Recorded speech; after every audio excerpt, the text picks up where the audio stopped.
On the night of July 22nd, 1991, Milwaukee police finally discovered the horrendous secrets that Jeffrey Dahmer had been desperately hiding for many years. Acting on a tip from a young gay man who escaped from Dahmer's apartment, police searched number 213 and found a chamber of unimaginable horrors. Human heads and a heart wrapped and bagged in the freezer. Hands and feet at the bottom of his soup kettle. Skulls tucked away in a file cabinet. And this blue barrel stuffed with dismembered torsos soaking in acid. Dahmer would spend the next 24 hours confessing, telling in vivid detail of a murder spree that began in 1978 when he was 18 and ended with 17 young men dead. I had this reoccurring fantasy of meeting a hitchhiker on the road and of taking him hostage and doing what I wanted with him. And I never in my wildest nightmares thought that it would become a reality. Why would Dahmer have, as he put it, created his own Holocaust? How did he become so filled with evil? It would be comforting to point to an abusive childhood, an early life filled with hatred or horror, but his was filled with love. Jeff was the most beautiful, darling, sweetest baby, the nicest young boy. There just were no real signs when he was growing up. Imagine your child grows up to be a murderer. Would you still love him? Would the guilt and sense of responsibility be overwhelming? Jeffrey Dahmer's parents have struggled mightily to understand what might have gone wrong with their child. His father's search for an explanation led him to look inward, even to write a book simply titled A Father's Story. But his search may be in vain, because even the experts and profilers who've studied serial killers are baffled by why they do it. There doesn't seem to be any indication in any of the serial murderers that something external makes them want to kill. It's as if something is thrown, a switch is thrown, and they begin on the pattern of what their pattern will be. Maybe all we can do is what Lionel Dahmer did. Look back and try to see what went wrong. As a young child at the beach with his parents, Jeffrey Dahmer discovered a dead crab. He examined it with a child's curiosity, but later the curiosity grew into something unthinkable. All I know is that I wanted to see what the insides of these animals looked like. There may have been some violence involved, some underlying subconscious feelings of violence. It was a compulsion, became a compulsion. Jeffrey Dahmer got bigger, and so did his compulsion to look at the insides of living things. He began to kill them, satisfying powerful urges that he didn't understand. In 9th grade, in biology class, we had the usual dissection of fetal pigs, and I took the remains of that home and kept the skeleton of it, and I just started branching out, dogs, cats. I suppose it could have turned into a normal hobby like taxidermy, but it didn't. It veered off into this. More and more, Dahmer killed animals in the woods behind his house. He knew it was wrong, but he couldn't stop. Then, at 14 or 15, it got worse. I don't know, it became a compulsion, and it switched from animals to humans. I still don't understand it. I don't know why.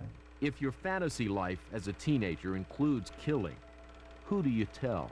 From about 15 years on up, a great deal of my thoughts were basically unshareable with anyone. So I just closed myself off and just put on a mask of normalcy. As Jeffrey Dahmer entered adolescence, his secrets multiplied. He began to feel attracted to other young men. It was not an issue he could talk to his father about, but Jeffrey knew he was gay. Started having obsessive thoughts of violence, intermingled with sex. And it just got worse and worse. I didn't know how to tell anyone about it, so I didn't. And just as Jeffrey was becoming aware of his internal violent sexual urges, his external life began to unravel. His parents' marriage, which had been rocky throughout his childhood, finally ended. He found himself alone more and more.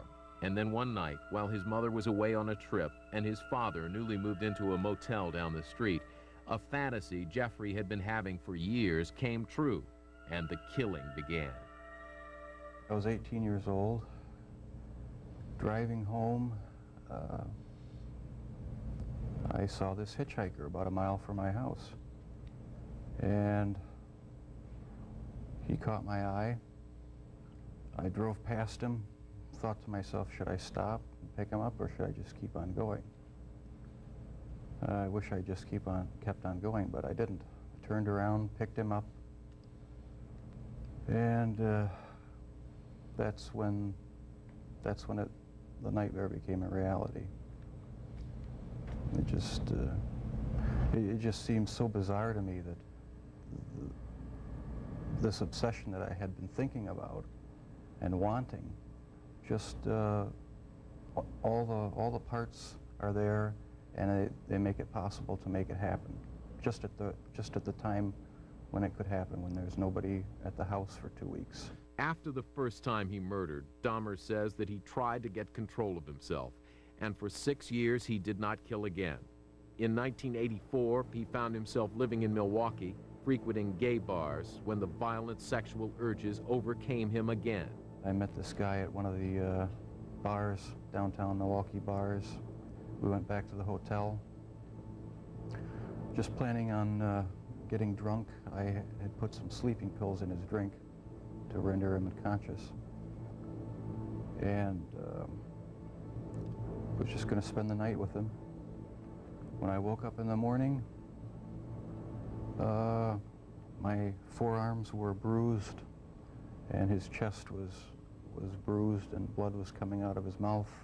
He was hanging over the side of the bed. This type of behavior and the urge that develops, it's triggered. It doesn't go in cycles. It may be a place that he's in that reminds him of something. It may be something that he hears. It may be a certain season. It may just be a color.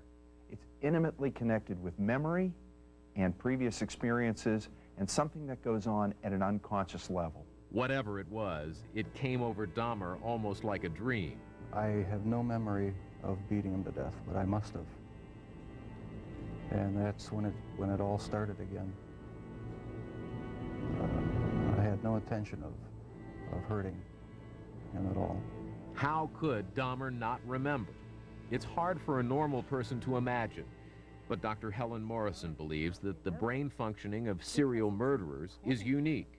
Part of his mind is split off. Again, we have this piece of this puzzle that's somewhere that doesn't connect with the thinking part or the logical part. It's not far removed from those of us who drive every day, and we drive the same route, and we don't know how we got from point A to point B. We know we did it, but it doesn't enter our consciousness. Unlike other serial killers who seem to actually derive satisfaction from the killing, Jeffrey Dahmer says he did not. His motivation, his objective was sexual. He wanted to create a sexual slave that he could totally control, and to that end, he performed the most horrific of experiments on his victims, literally drilling holes in their head. I tried to create living zombies with uric acid in the drill, but it never worked. No, the killing wasn't the objective. I just wanted to have the person under my complete control to do with as I wanted. Dr. Helen Morrison, who profiles these men, says part of the reason is because serial killers like Dahmer literally feel things differently than a normal person. To the serial murderer, it's very similar to the young child who may pull the legs off of a daddy long legs or a fly to see what happens. There is no humanity there. It's just, oh, this is a very interesting thing. They do things to individuals that they've never experienced themselves. They want to see pain, or they want to see fear, or they want to see agony. And with Dahmer, that experimenting included what had to be the most shocking part of this case. He sometimes ate his victims. An idea abhorrent to anyone with even vaguely human sensibilities. And yet, here again, Dr. Morrison says that, in fact, Dahmer's behavior makes a peculiar kind of psychological sense. Jeffrey Dahmer was not the only individual who was a cannibal or bit his victims or used teeth as a weapon. If you remember about infancy, if we go purely psychologically, the only way an infant interacts with his world around him is through touch, feel, and teeth. And this is a way that babies explore their world with their mouths. That's what they use. That's how they relate to the world. And what is evident in all of the serial murderers is this trait of very oral, or mouthing, or biting, or eating, ingesting, which is highly infantile, but it seems to be a way in which they can be with their victim. It made me feel like they were a permanent part of me. Besides the just mere curiosity of what it would be like, it made them feel that they were a part of me, and it gave me a sexual satisfaction to do that. By the late 80s, Dahmer had spiraled completely into a free fall of killing. A serial killer was on the loose in Milwaukee, but why wasn't anyone noticing? Serial killer profiler Robert Ressler says it was easy for Dahmer to hide. He was fairly good looking and very shy. And I think I've often said that in any college group, you could put him right in the middle of a college group, and probably you would look at him as a decent young man. And that was Dahmer's most powerful weapon in luring his victims into his world. 17 in total. They had several traits in common. They were all men, all young, mostly minorities, and almost all were gay. Starting in 1984, one by one, these men disappeared. But nobody in Milwaukee had any idea that a serial killer was on the loose. Annie Schwartz is a crime reporter for the Waukesha Freeman newspaper in Milwaukee. It was very much business as usual before Jeffrey Dahmer was caught. Because of the nature of the victims, the kinds of people that he chose, they were people that for the most part weren't missed by their families. They were often people who were tossed aside by their families because they were gay or they had had problems with the police. He chose his victims very carefully. He chose people that wouldn't be missed. If families were not missing the victims, Jeffrey Dahmer's family was missing clues that something was terribly wrong. There were close calls, like this one with his father, Lionel. I had a box in my bedroom closet, and it contained the mummified head and genitals of a young man I met in one of the bars down in Milwaukee. And it was a locked metal box. My dad one week came to visit and happened to see it, and he was wondering what was in it. He didn't know. Nobody knew. I told him it was pornography, some magazines. And he wasn't satisfied with that answer. We got into a bit of an argument because I wouldn't open it up. He took the locked box down to the basement and was about to smash it open.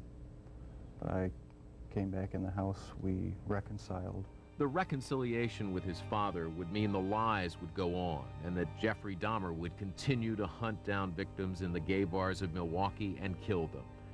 But in a city with a relatively low crime rate, why were the police not connecting the murders?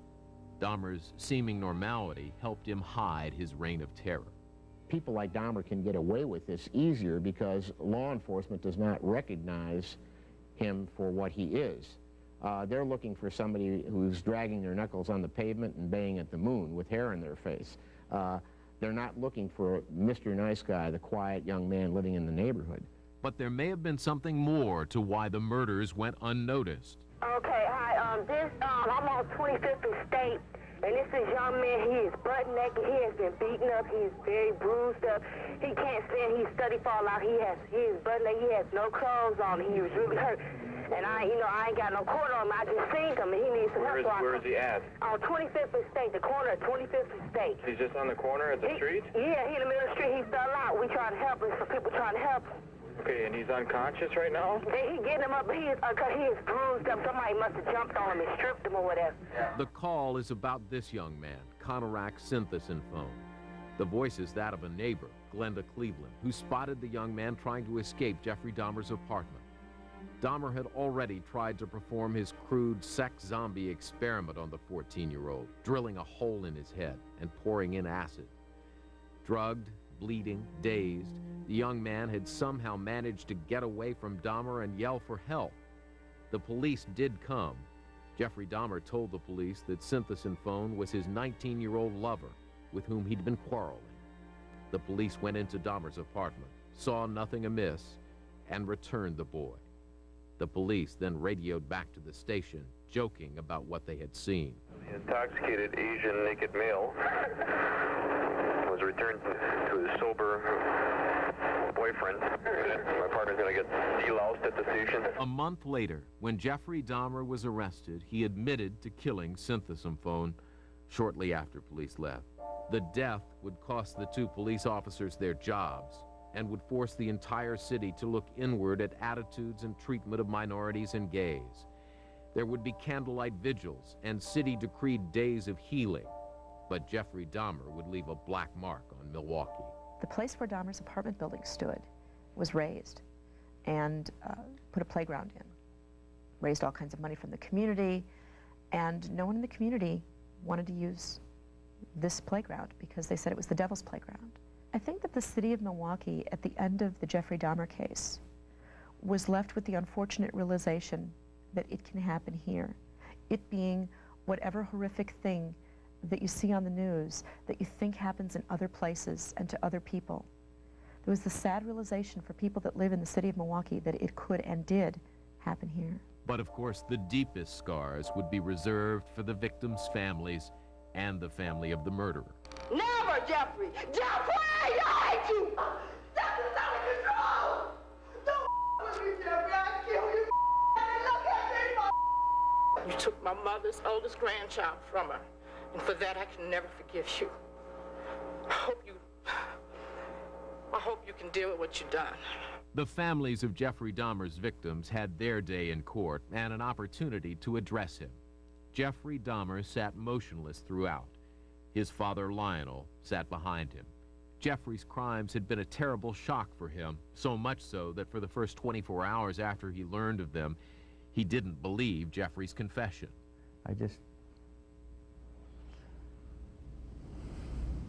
How can you see your son who's been riding a tricycle and running around with his dog Frisky and playing tennis with me, taking a knife and cutting a person open, and then doing sexual things with it? It's pretty hard. Those who profile serial killers can understand why Lionel would have such trouble reconciling his baby boy with the adult killer who would perpetrate such sickening crimes. We do know that when puberty comes, the ages of 13, 14, 15, that the hormones seem to interact with the brain chemistry, and we have no idea what that's doing or where it's coming from. I think probably there was a mixture of feelings of anger and hate and disappointment and also feeling extremely sorry for what he did.